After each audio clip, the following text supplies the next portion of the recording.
Welcome back to another episode of Absolutely Fabulous. It's episode 80, and this one is a question and answer session. So you've got Gillian and Katja in the studio today, and we're going to jump straight into your questions and answers. So starting with at the beginning of the year, Gillian mentioned she might be getting a perm. How did she go with it? So this must be from one of our podcast listeners and not on the YouTube channel. No, because if you'd seen the YouTube channel, you would see that I've actually cut all my hair off. But when I went to get my hair cut, because there's not a funny story, but a while ago, I made a terrible mistake with my hair. I tried to, because I color my hair. Everyone knows I muck around with my hair all the time because I'm a lunatic. But I accidentally bleached the shit out of my hair and it went bright orange.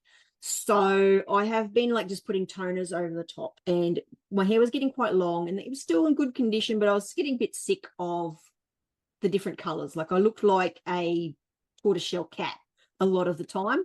So I went to the hairdresser and I said, can you please cut my hair? And I had some Instagram pictures, and she was a very blunt little Korean lady. And she says, no, no, no, no, not for you, not for you, not for you. Until we settled on one that I said, look, I just need to be able to like wash it and just go and have it done. And she's like, no, no one can do that. And I'm like, I have faith in you. Please cut my hair. And what we did do was cut it so that in a way it's going to, because I didn't have time to get it permed then, but it's going to grow. It'll still be short. So I'll have a short perm. I'll be proper Nana style. I'll be very gray in the front, because if you can see, I'm very gray in the front. So I'll have that. I'm not dyeing my hair, and it'll be proper like old lady curl set in a month or two when I get back to the hairdresser to get my hair permed. But I did get new glasses. See, I am going to be Dame Edna Everage. That's my vibe. That's the look I'm going for. So So for those who are listening, it is beautiful winged glasses, slightly winged glasses in a really awesome blue sparkly frame. They do suit you. They look good. I might see if I can, because like people that listen to our podcast, some of them are very young and they don't know who Dame Edna is. So I will have to find some photos and put. Do you telling me you don't know who Dame Edna is? No, I know who it is. I just sort of That's right. didn't realize that other people wouldn't know who she was. No, some people might not know. So I'll find some pictures of Dame Edna, and because Dame Edna is actually a man. But anyway, yeah, very humble. I'll find some pictures and like compare the pair sort of thing. So Love that. But yeah, I have some questions this week, Katja, because I've been gathering them, and I may have edited some of them so that they like, I don't know, are podcast ready. And, you know, like the little Q&A type sessions that you read.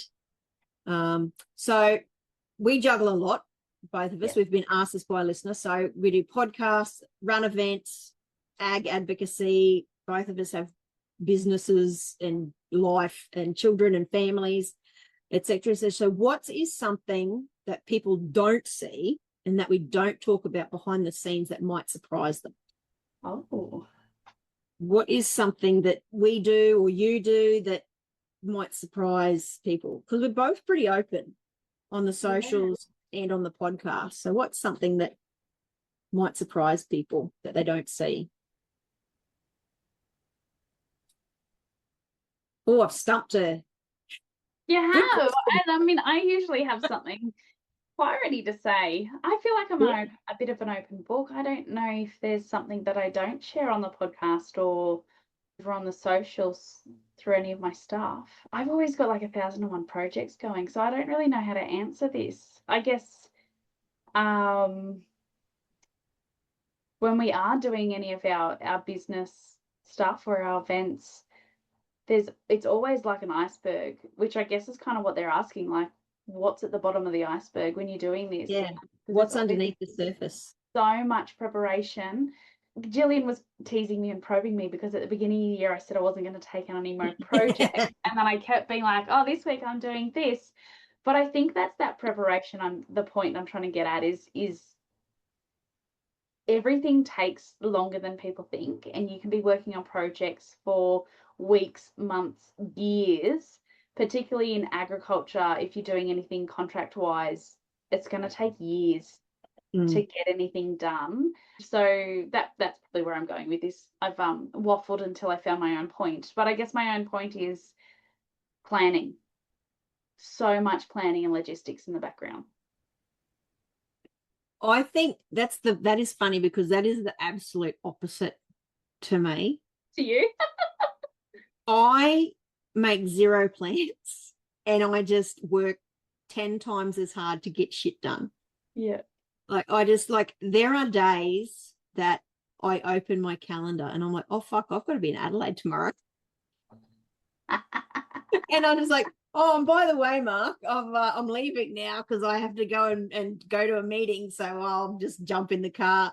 I don't I try to plan and I write everything down and I have a calendar and a whiteboard and all that sort of stuff. But then everything just rolls over me and I still just make shit happen. But one thing that people might not know that they don't see is that I can paint pictures and shit. I'm not very good at it.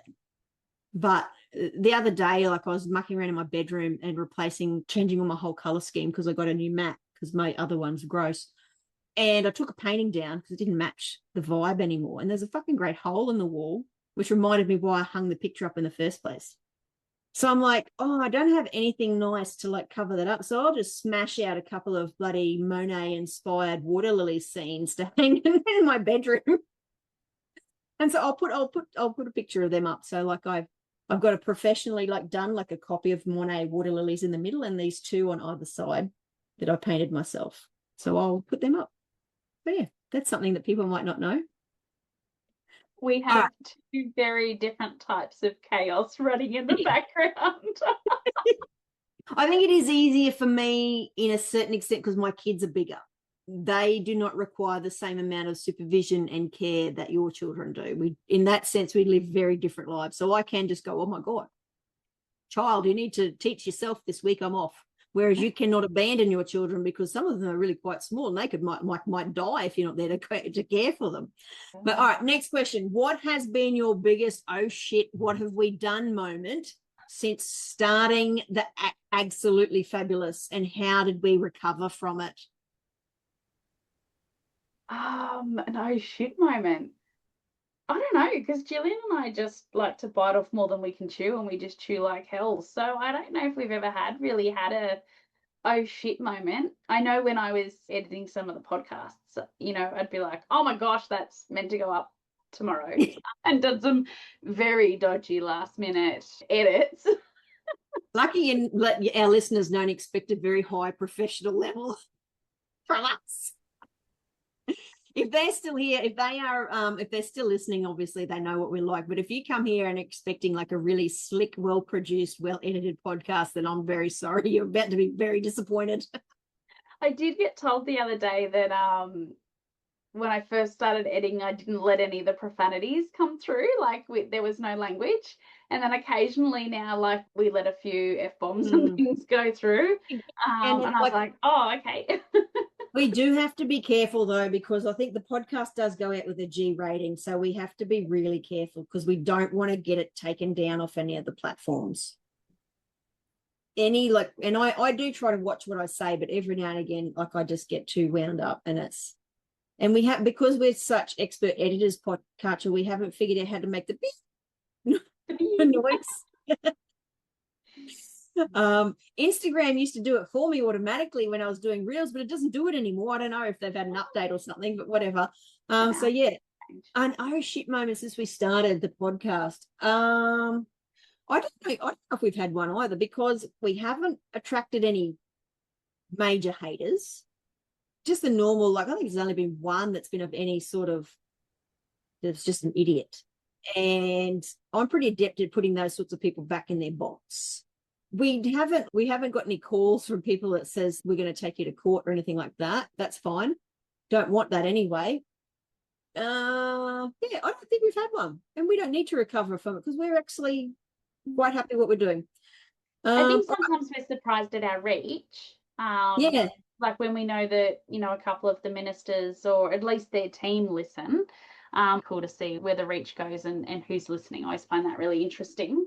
And so we've had some interesting opportunities offered, which if you want to have us at an event or talk to something, you know, always propose it. And if you have a guest that you want to be on there, then send that through to either the socials or through to the email list. There is a little bit of a delay at the moment, so I do have a couple in the inbox who I haven't replied to, so I do apologize for that. We like to work on the logistics first to make sure that we can work out the options before writing back, because while ever the emails are there marked unread, but I have read them, then I know that I reply to them. If I keep them as read, then they disappear into the nothingness. Yeah. go on into the void. And I think, and again, it comes back to, like, if people are expecting a really professional, slick podcast operation, they need to sort of check themselves, because we've never been secret about the fact that we are wives, mothers, business people, farmers first. Hosts come and the podcast show, like, it's really nice when we do get the opportunity to promote a product for money, or, you know, get paid to interview people. That's fine, that's great, but that's not our sole purpose of existence. So don't get all bent out of shape if we're not saying, yes, we can book you on and here's your time and we'll let you talk about whatever, because it's still ours. Like, we will still set the tone for what is happening on our show. So yeah, don't be surprised if whatever. We're pretty casual. So if we'll get there eventually. But yeah, we're not, don't, if it's urgent or time bound, we're probably not a great place. All right, Katja, if you could sit down with one woman in agriculture, dead or alive, for an ag fab episode, who would it be and why? I feel like I should have prepped for this one. Like, you should have told me before now. Tough shit, you do this to me all the time. I know, but I'm not very good at thinking on my feet. Good practice for you. No, can't answer it.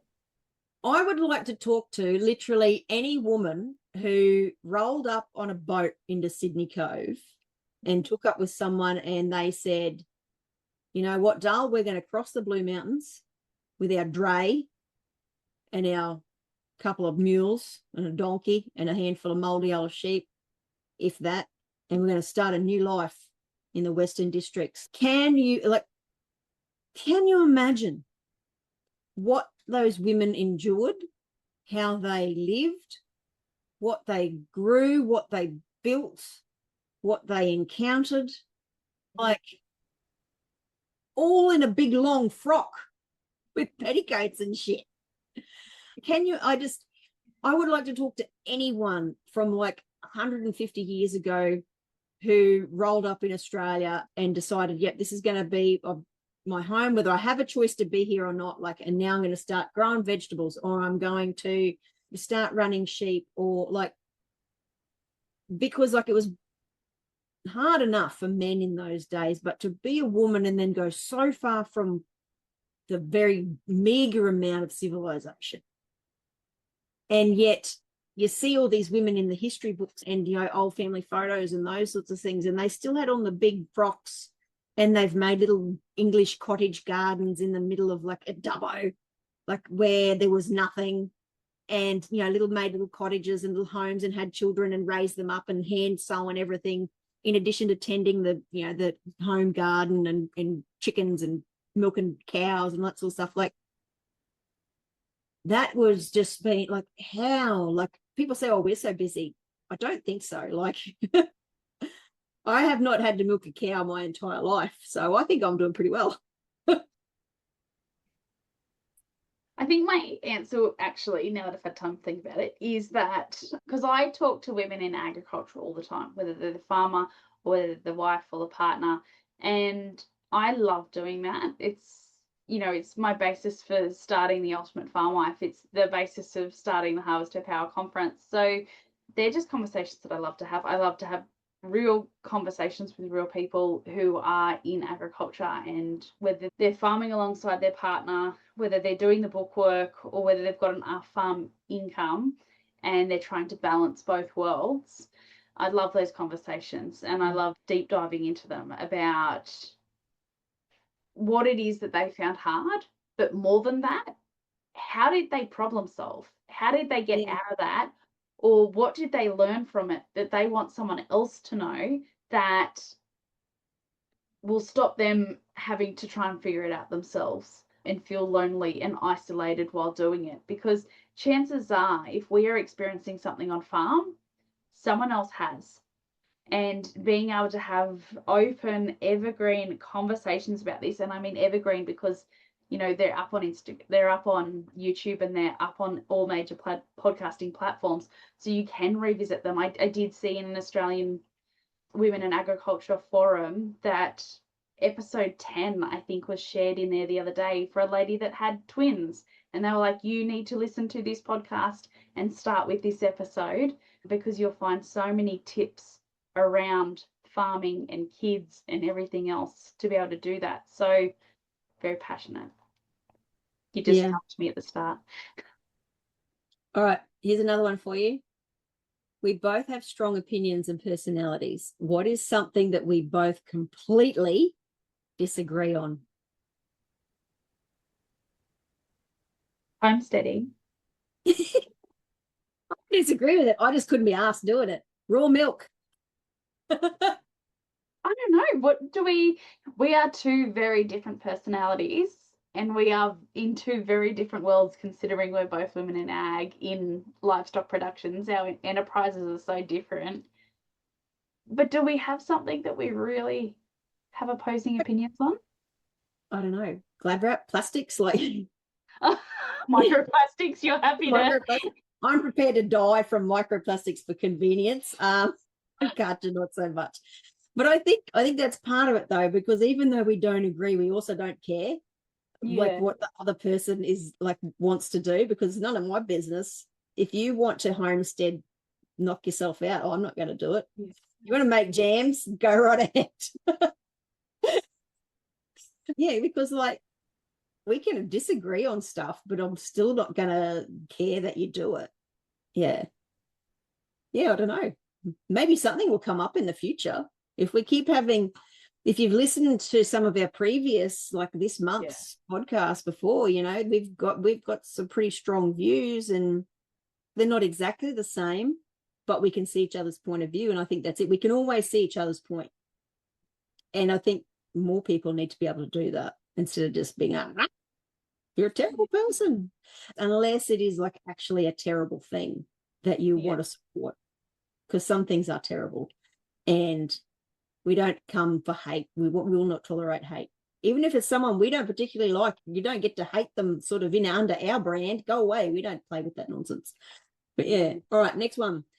What is the one? I was going to say, if you're an ag fab, if you're an ag fab that's listening and you've heard us disagree with something on the podcast, then tell us. Jump on the socials. Everything's sunshine and rainbows. Like, we've obviously forgotten if we have had a disagreement on something. Obviously. All right. What is one thing about Australian agriculture you wish more city people genuinely understood? The skill set. How highly skilled and intelligent you need to be a farmer. You're not only a business, but you are also a family. And that comes with passion and communication, and health and wellness. And I think that quite often agriculture is looked at as basic, and it's not. It's highly skilled. I think for me, it would be that not everyone in agriculture, and even people on farms, we're not rich. Like, we are not wealthy, not even by any sort of, like, not even by any sort of standard, especially if you're second or third generation and the older generation is still in charge. Yeah.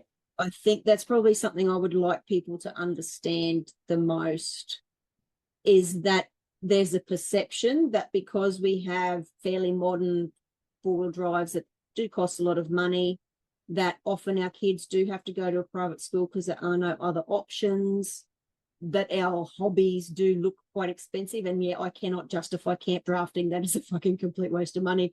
I will not justify camp drafting to anyone, but like, you have horses or you have pet creatures, or, you know, they do look like expensive hobbies, and I can see that, I understand, but we are not wealthy in any way, shape, or form. Many of us in our industry are on surviving on Centrelink type payments or family payments, because we do not have access to, like, we don't have access to the farm checkbook or that sort of income.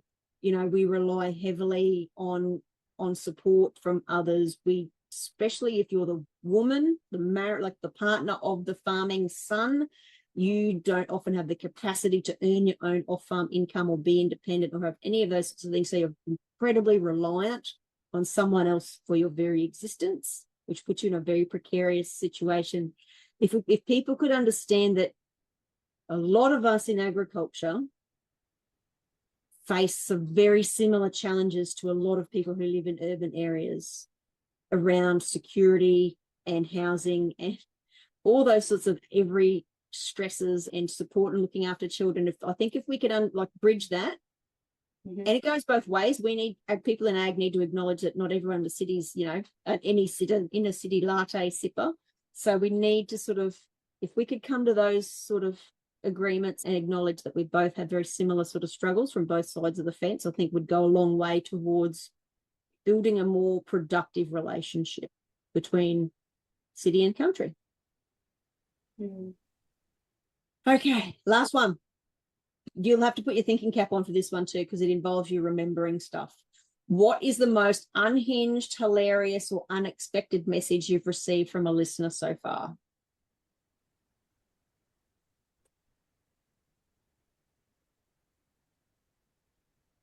Unhinged or what? Unexpected or hilarious message you've received so far. I've got one here. I'm going to see if I can find it.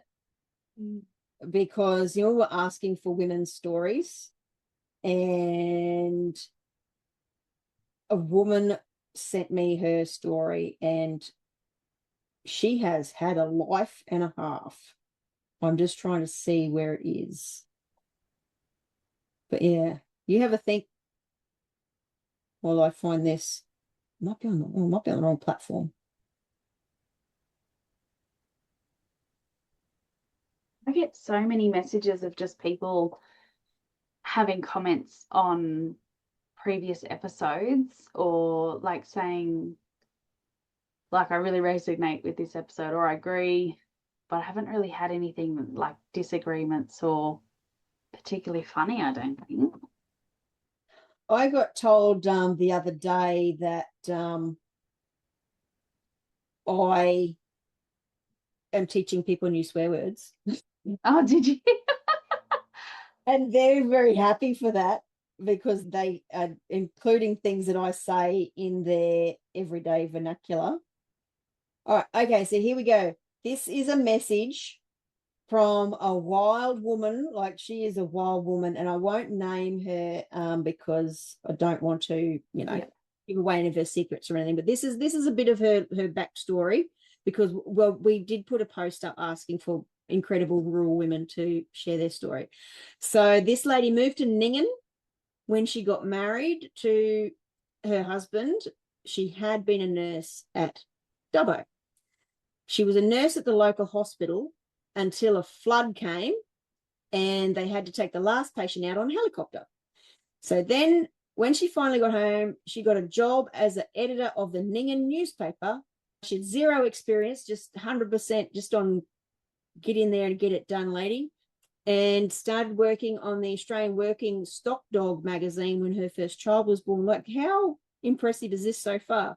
And then, because that's not enough to do, I think she should probably start a podcast with you, Katja, seeing as then she started a dance school with a lady that she'd met at a cake stall. So that sounds very familiar. You interviewed me for your Ultimate Farm Wife podcast, and then you're like, hey, do you want to do a podcast? I'm like, yeah, fuck her. And then she let the dance school lady left her husband and ran away. But this other lady, she stayed and kept the dance school going for 30 years. Wow. Her husband and her then bought 2 small properties, and they have a Kelpie stud, and they have sheep, and she's written 2 children's books. Amazing. And she is incredible. That is a woman with a wild life full of adventure and big dreams, and just that they are what I live for. Like, Yeah, amazing. how many women do we know that are just like going, I haven't done much in my life, and then they write something like that? So many. I think we're all too modest. I know, and they just take themselves for granted. It's just like, oh, well, what I've done is not that special. I just started a business and, employed 30 people in my local town, and, and then I sort of, oh, yeah. And then you'll often hear them say, oh, and then I had an accident and ended up in a wheelchair, but then I just thought, oh, well, I'll do something else instead. And it's just like, hey, do you even hear how incredible you are? It is amazing. But yeah, I think it is fun. It is good to hear, like, not that I don't hinge my whole self-esteem on the podcast or anything, but it makes me feel sort of good when people say, oh, I can relate to that, or I'm glad you said it, because, I don't have the courage or capacity to say those sorts of things myself in my own life. And I had one woman say, I played this to my husband. Yeah. When I was like, because I often will go off on the podcast about play this to your husband and let me tell him exactly X, Y, Z. And she goes, yeah, I did play that to him, and now he understands it a lot better. I was like, Love just that.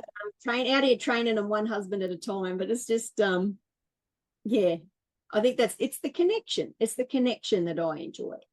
Yeah. And I'm really, really glad every day. Like, sometimes I might be like, reporting, but I'm really glad that you gave me the chance, the opportunity to do this with you, because it's lovely. I love doing it. I'm glad. I'm so glad.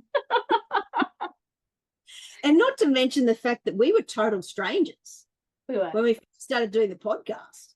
Yeah. We didn't meet in person until we were like halfway through year one. Yeah, And it yet, was at the Australian Women in Agriculture conference.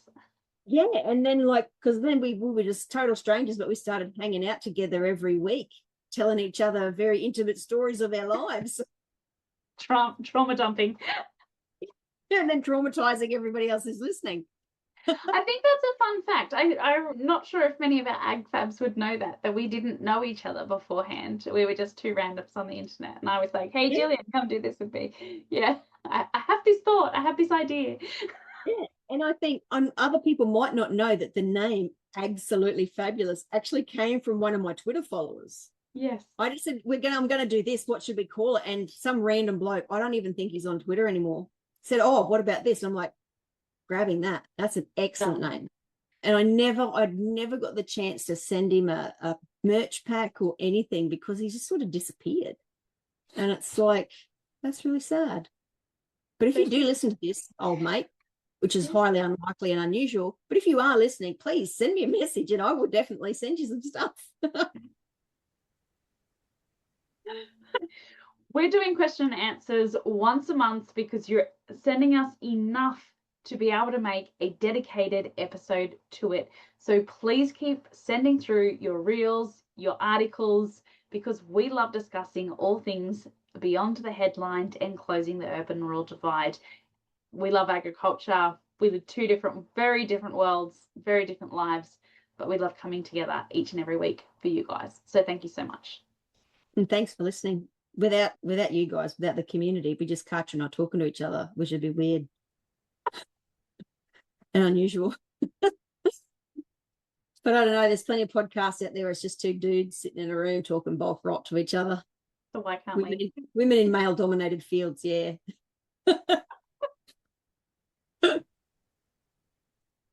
Oh, with that, we better go. Yeah. But you can ask us anything. We'll answer anything pretty much. I don't think we've found a question yet that we won't answer in some way or shape or form. We might not come at it directly, but we will address it. Yeah, absolutely. Yeah. It might take us a couple episodes. We'll get there. We'll get there eventually. If you're expecting professionalism, you have come to the wrong place. Friendship and community, we've got it down pat. Absolutely. Support. We will support anyone doing great stuff, especially if they're in the regions or rural or remote, because we know what it's like ourselves. if you see me at a meeting or something and I'm not actually like doing anything like my job that I'm supposed to do, I will nurse your baby and rock the pram. I'm fully immunized. Don't worry about me passing on any germs to your baby. I will, yeah. I'll sit on the carpet and play toy cars. Probably got cars still in the bottom of my handbag. But yeah. And with that, we'll see you in another episode of Absolutely Fabulous. Good night. Bye.